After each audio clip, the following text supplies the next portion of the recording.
নমস্কাৰ, মোৰ নাম ৰিংকু তালুকদাৰ। আজি মই ক'বলৈ ওলাইছোঁ শংকৰদেৱৰ বিষয়ে। শ্ৰীমন্ত শংকৰদেৱা তেওঁ কোন আছিলে?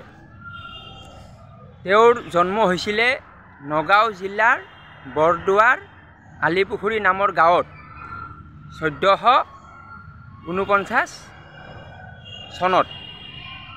তেওঁৰ বাপেকৰ নাম আছিলে কুসুম্বৰ ভূঞা। তেওঁ মানে 12 ভূঞা, শিৰোমণি 12 ভূঞাৰ বংশ।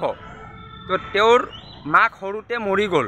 মৰি যোৱাৰ পিছত তেওঁক আইতাকে ডাঙৰ দীঘল কৰিছিলে। তেওঁ সৰুৰ পৰাই যথেষ্ট জ্ঞানী, যথেষ্ট বুদ্ধিয়ক, যথেষ্ট শক্তিশালী ল'ৰা আছিলে। তাৰপিছত তেওঁ পঢ়া শুনা কৰিলে। পঢ়া শুনা কৰি তেওঁ সমাজত কি দেখিলে সেইখিনি কথা মই আজি ক'ব বিচাৰিছোঁ। তেওঁ সমাজত দেখিলে যে সমাজখন মানে বিভিন্ন ভাগত বিভক্ত। মানে ইয়াৰ লগত তাৰ মাৰামাৰি, তাৰ লগত তাৰ কাটাকাটি, মানে আপোনাৰ কিছুমান ঠগ প্ৰবঞ্চক, হত্যা, হিংসা, লুণ্ঠন, বেবিচাৰী, অত্যাচাৰী এইবোৰ মানে তেওঁ দেখা পালে। দেখা পাই তেওঁ সেই সমাজখনত শান্তি প্ৰতিষ্ঠা কৰিবলৈ বিচাৰিলে। শান্তি প্ৰতিষ্ঠা কৰিবৰ বাবে তেওঁ একতাৰ জৰিয়তে মানুহখিনিক একগোট কৰিবলৈ বিচাৰিছিলে। কৰিছেও, আৰু বহুত ক্ষেত্ৰত মানে তেওঁৰ বাধাও আহিছিলে। বাধা কি আহিছিলে? যিবিলাক মানে আপোনাৰ বামুণ আছিলে সেই সময়ত, সেইবোৰে মানে উৎপাত বহুত কৰিছিলে। মানে আপোনাৰ মানুহক লুটি আছিলে, মানুহক ঠগাই আছিলে, মানুহক বুৰ্বক বনাই আছিলে, মানুহক বেল বনাই আছিলে, মানে বলি বিধান প্ৰথা এইবোৰ কৰি আছিলে। তো তেওঁ দেখা পালে যে এইটোতো মানে মানুহখিনিক বামুণবিলাকে মানে শাস্তি দি আছে। এইটো শাস্তি বুলি মানে শাস্তিৰ দৰে এটা কাৰবাৰ হয়। কাৰণ মানুহ এজনে জীৱনত মানে যিমান কষ্ট কৰে সেই কষ্টৰ ফলটো বামুণবিলাকে খাই দিয়ে। মানে ধুৰন্ধৰ আছিলে বামুণবিলাক। তো সেইকাৰণে বামুণবিলাকে তেওঁক বিৰোধিতা কৰিছিলে। আৰু তেওঁ মানে যিটো তেওঁ ঈশ্বৰৰ বাবে তেওঁ কৈছিলে যে এইটো পদ্ধতিটো ঈশ্বৰক পাব পাৰি, সেইটো পদ্ধতিত বহুত মানুহ আকৰ্ষিতও হৈছিলে। আৰু তেওঁ কৈছিলে যে নৰ মানুহ, দেৱ মানুহ আৰু মানুহ ঠাকুৰ, কিছু মানুহ আছে শিয়াল আৰু কুকুৰ। মানে কিছুমান মানুহ শিয়াল আৰু কুকুৰৰ দৰে হয়। কিন্তু তেওঁলোকক মানে গালি পাৰিব মানা কৰিছে। কৈছে যে শিয়াল আৰু কুকুৰকো সন্মান কৰিবা। আত্মাৰামা, টুকাৰামা এনেকৈ কিবা কিবি কৈছিলে, মই ইমান নাজানো। কিন্তু মই যিখিনি জানো সেইখিনি কৈ আছোঁ।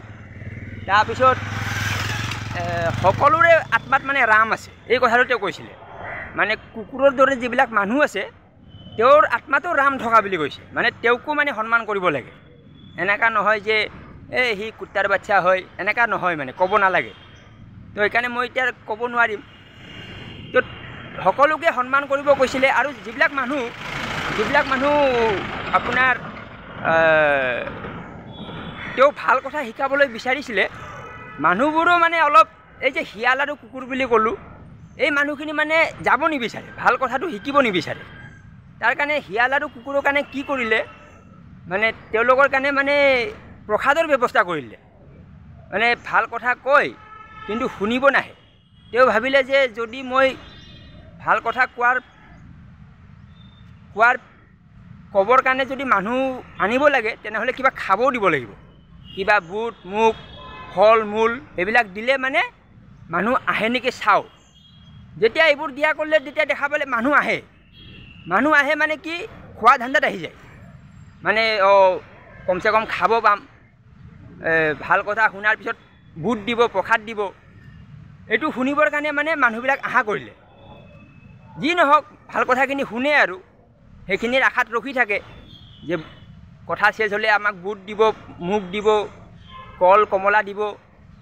তো তথাপি হ'লেও মানে তেনেকৈ হ'লেও মানে তেওঁ ভাল কথা ক'ব লগা হৈছিলে। উপায় নাই, নহ'লে মানুহ আহিবই নিবিচাৰে। তো তেনেকৈ তেওঁ বিভিন্ন জাতি জনগোষ্ঠীৰ মানুহখিনিক একতাৰ জৰিয়তে বান্ধিছিলে। বান্ধি কিনে তেওঁ এটা নিজা ফিল'চিপ এটা দি থৈ গৈছে। আজিও তেওঁৰ ফলোৱাৰ বহুত আছে। তো সেই কথাখিনি মই আজি শ্বেয়াৰ কৰিলোঁ এইকাৰণে মই দেখিবলৈ পাইছোঁ নামঘৰত মানে মানুহবোৰ মাইকীবোৰ মানে নাম ধৰিব যায় ভাল কথা, কিন্তু তেওঁলোকে মানে নামঘৰত গৈ ইজনী মাইকী সিজনীক নামাতে, সিজনী মাইকী সিজনীক বদনাম কৰে, সিজনী মাইকী সিজনীক মানে বেয়া পায়, সিজনীয়ে সিজনীক মানে কিবা এনেকুৱা চলি থাকে। তো এইকাৰণে মই ভিডিঅ'টো বনাই আছোঁ। এতিয়া ভাদ মাহ চলি আছে, তো নামঘৰত গৈ কিনে অলপ ভাল চিন্তা কৰক। এনেকুৱা মানে প্ৰসাদ খাবৰ কাৰণে নামঘৰত যাব নালাগে, যে নামটো ধৰিম প্ৰসাদটো দিব এইকাৰণে গৈ আছোঁ, এইটো নহয়। অলপ আপোনাৰ আশে পাশে কি হৈ আছে, যদি কিবা ভাল কৰিব পাৰে কৰক, কিবা ভাল আলোচনা কৰক। আপোনাৰ ঘৰৰ চাৰিওফালে যদি কিবা বেয়া হৈ আছে এইটোত মাত দিয়ক, মানে ভালটো কৰক। এইকাৰণে আজি ভিডিঅ'টো মই বনাই আছোঁ। তো শ্ৰীমন্ত শংকৰদেৱ তেখেতক কিছুমান মানুহে সফল হ'ব নিদিলে, সফল হ'লে তেখেতে আৰু কাম কৰিলে হয়। তথাপি যিখিনি কৰিছে ভালেই কৰিছে।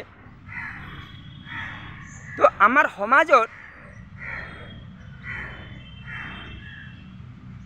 মানে কিছুমান আছে স্বাৰ্থৰ লোভী মানুহ। এই স্বাৰ্থলোভী মানুহবিলাকক চিনাক্ত কৰিব লাগে।